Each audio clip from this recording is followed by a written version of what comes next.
Баршаңызға сәлем, сіздермен бірге бүгін котлеты по-киевски жасайтын боламыз.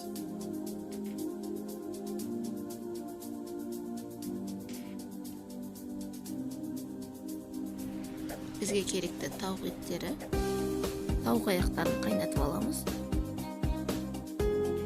Видеодағыдай барлығын етін ажыратып аламыз.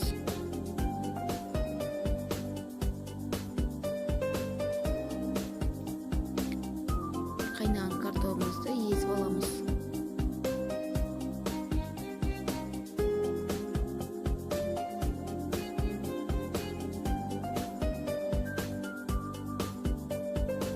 Үстіне тауық еттерін саламыз.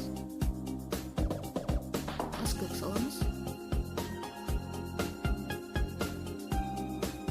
Үкіштен өткен ірімшігіміз саламыз.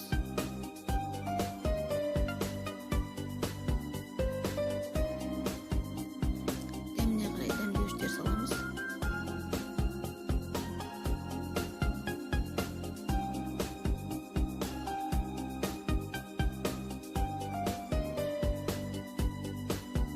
Барлығын жақсылап араластырып аламыз.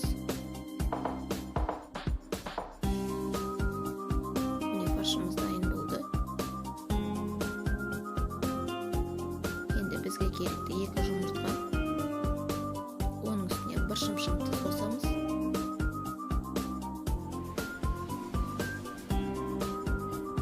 Котлеттерімізді барлығын видеодағыдай жасап аламыз.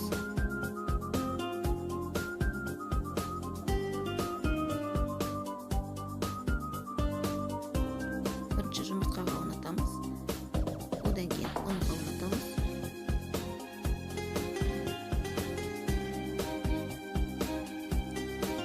Қайта жұмыртқаға орнатамыз. Ары қарай понировочные сухариға орнатып аламыз. Барлығын осылай жасап аламыз.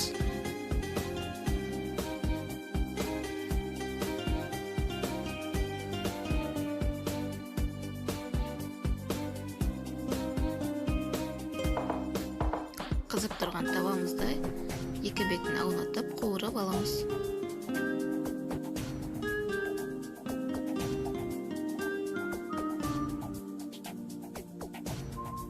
Міне котлеттеріміз дайын